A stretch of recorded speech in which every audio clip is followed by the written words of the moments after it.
So we have these fantastic artists today. We have Jen Brown, who is local, loved person of the area and photographer. And we have Ekaterina Sky, who is visiting us.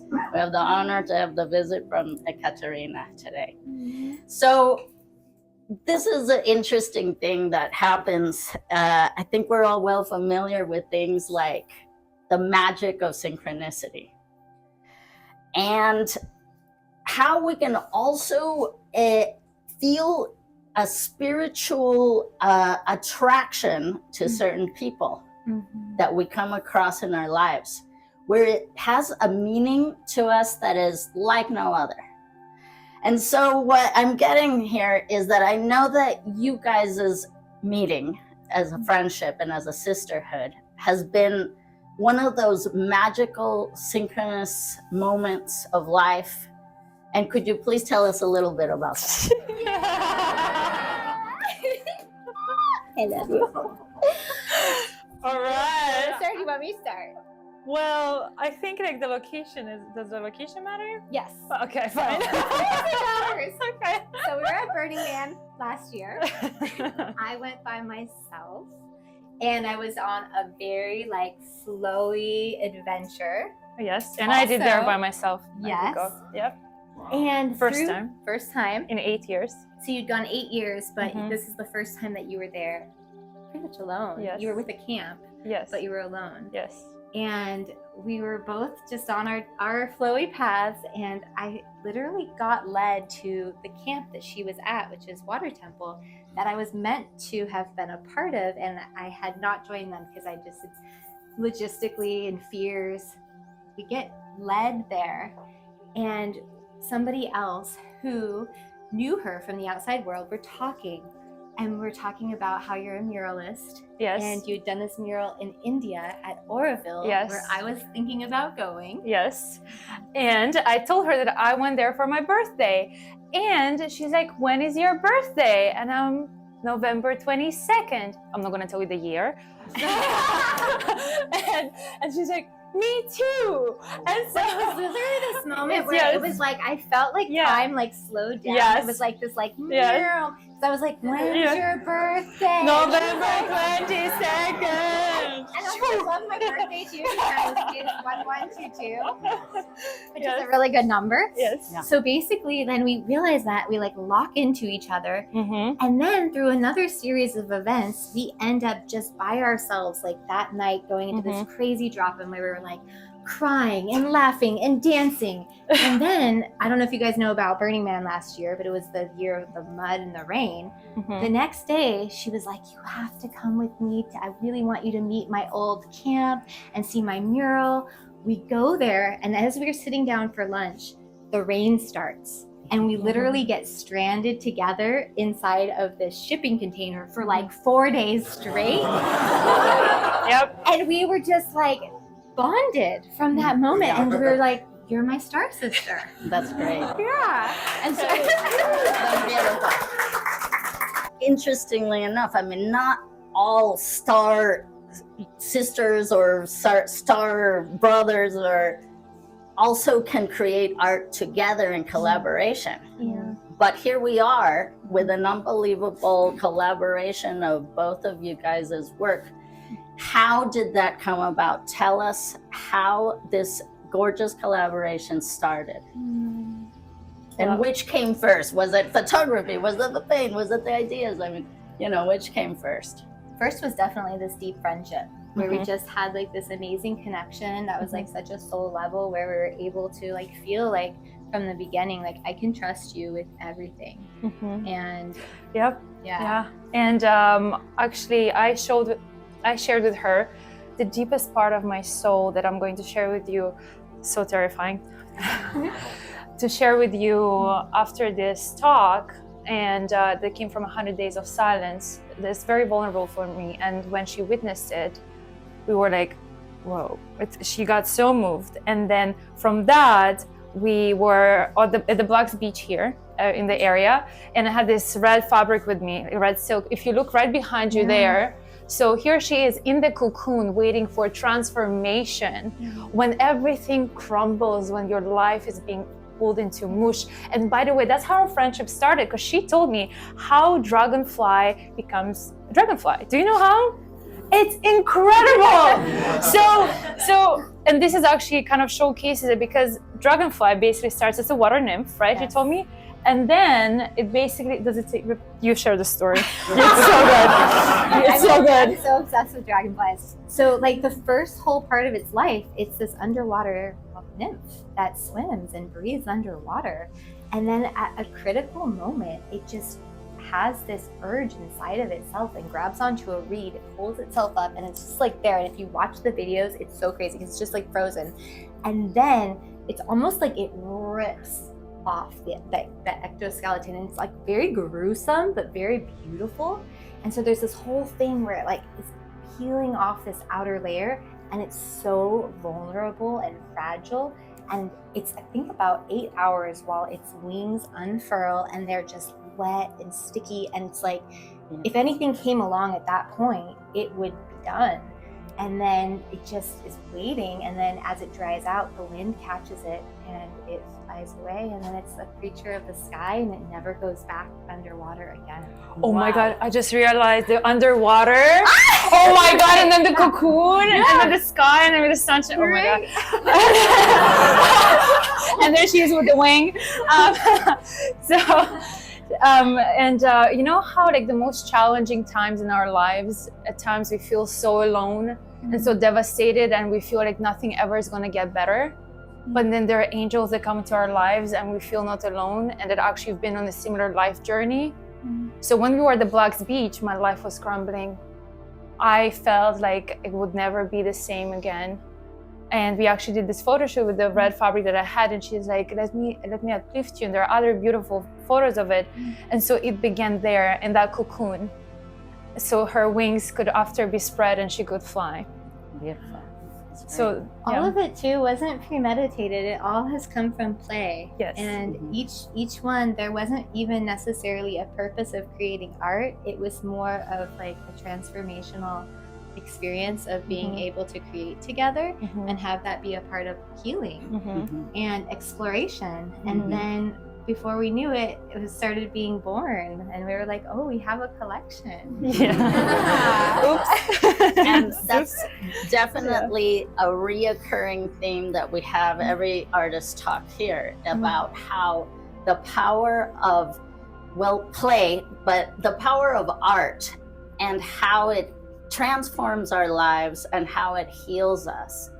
Could you guys tell us some aspects of how art has been an integral part of your life and the expression of the healing, let's say? Because it's, you know, as we know, and I say this often, everything is a mirror of everything.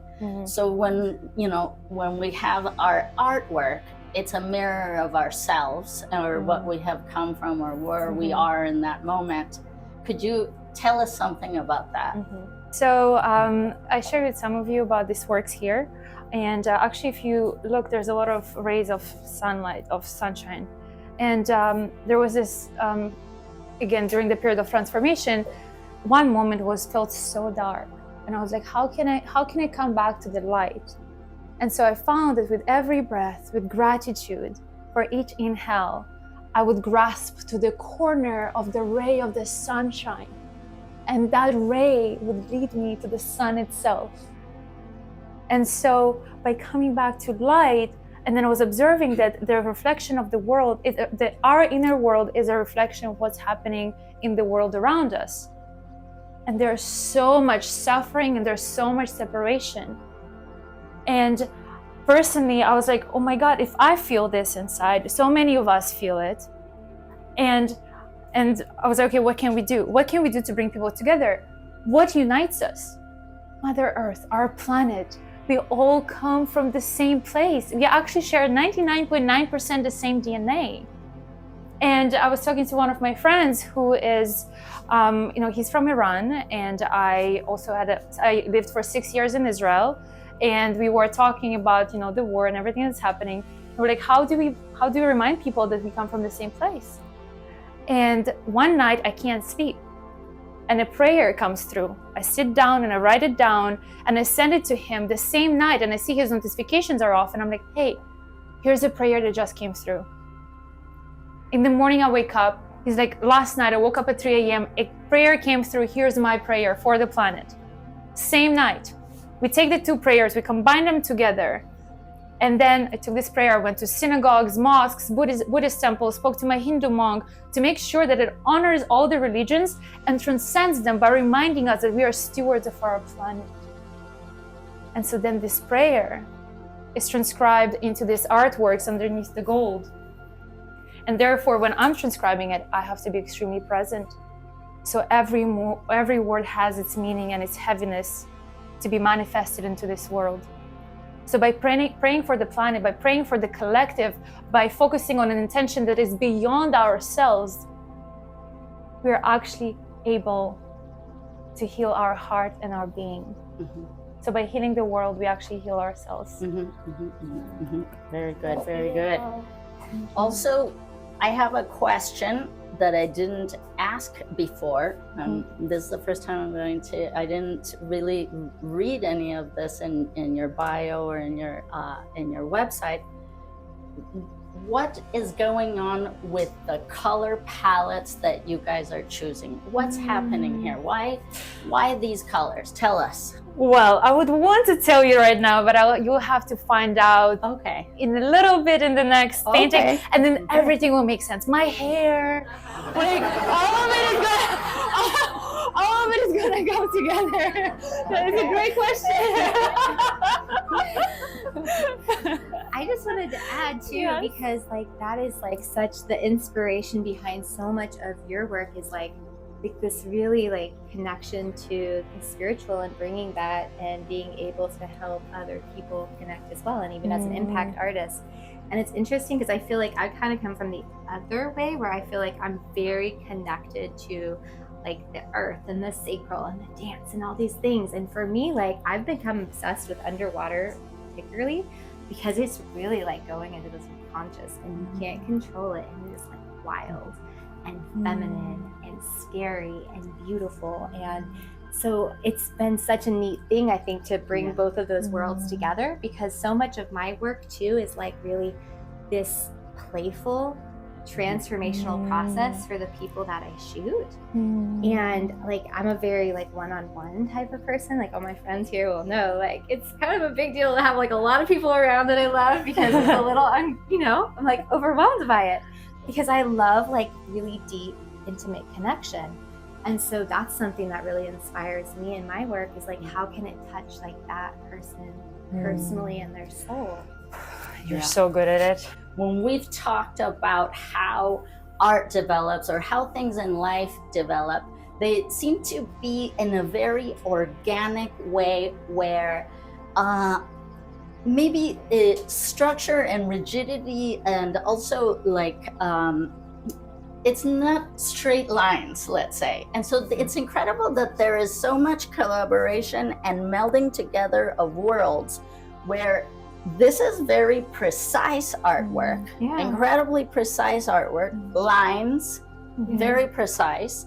And then this artwork that is loose and underwater. And it's just interesting to me that how it complements each other. It's like the yin and the yang situation of the ethereal with also the groundedness of structure. So that's a beautiful thing. Was that something that was you felt complementary in your collaboration, or was it something that you were intrigued of how it would work?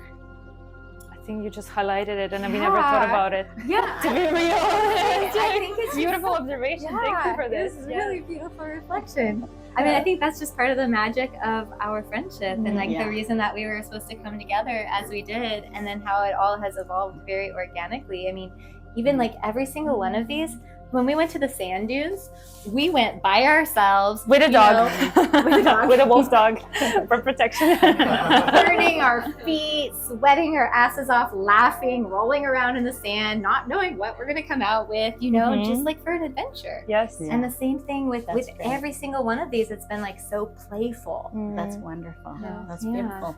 Well, I would love to know more also about your 100-day silence and what, you know, what are we talking about here with the prayers? I mean, tell us something about that. I still, you know, you've given me glimpses because you want it to be a surprise for Yes. all of us, including me.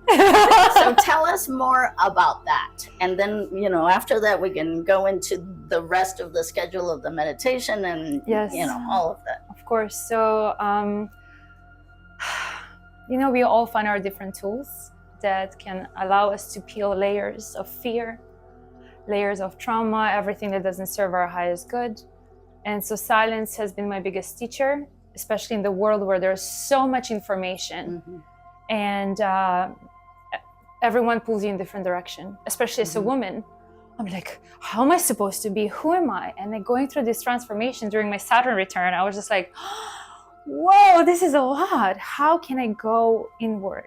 How can I find my own inner voice and to connect to the divinity in me? Mhm. And so, and also that was truly for the project that I went inward so I can listen for what is there for me to hear. Mhm.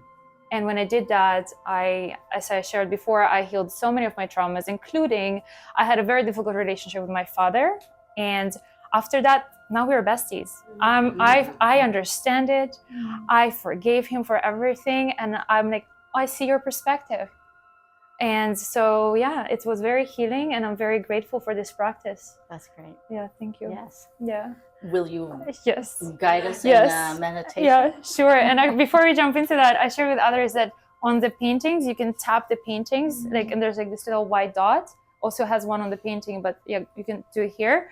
That opens up a page where you can listen to the prayer and see how it's transcribed underneath it. And for example, this one right here is the prayer, universal prayer is transcribed in Hebrew and Arabic, the same prayer for the planet. So these two languages merging together, once again, reminding us that we are one. Mhm. Questions. Yeah. Yes. I have a question about the photography painting series. So did the paintings come first and then you took the photography and they happened to go together, or was it planned? Should I You were use? saying? Yeah. I mean, like she was saying, it was so organic the way that the photos began from kind of like this healing, because like that's a lot of the way that I understand like growth and healing and just knowing myself is through creating. And so we were doing it during this time that was like really challenging. Mm-hmm. And then the paintings began, and then we saw the way that they converged together. Like we didn't have an original plan to collaborate. So basically, we are weaving it together as an inspiration, playing with the color red and speaking for our planet through imagery. Mhm. Do you see a sequel? Many coming activations for spreading the word? Yes, thank you for asking. So the goal for the collection to be traveling around the world, as the works are very powerful and need to be witnessed in person. If you had a chance to stand next to it, you will feel the energy and its vibration. And if you stand long enough in front of it and you focus on the white part, you will see it pulsating and vibrating. And also, by the way, there's a way to photograph energy.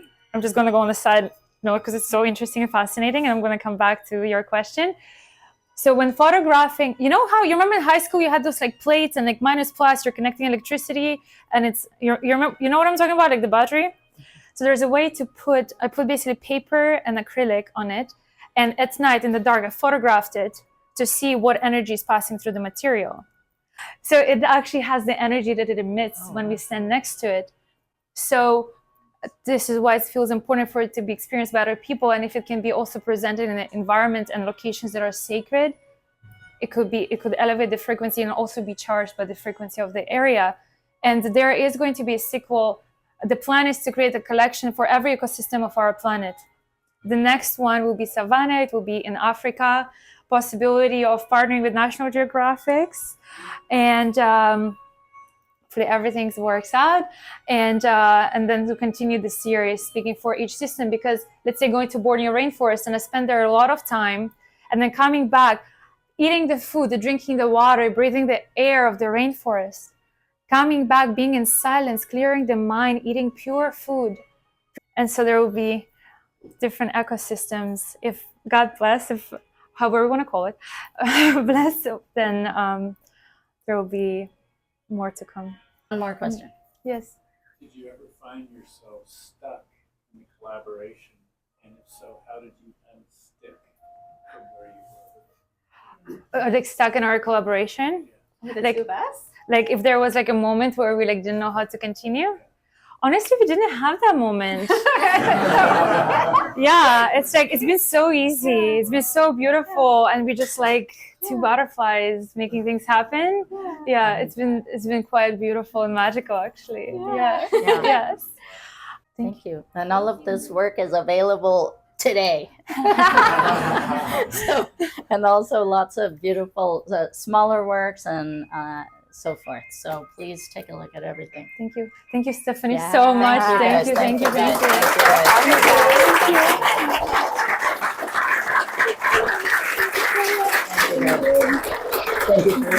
Thank you. Thank you.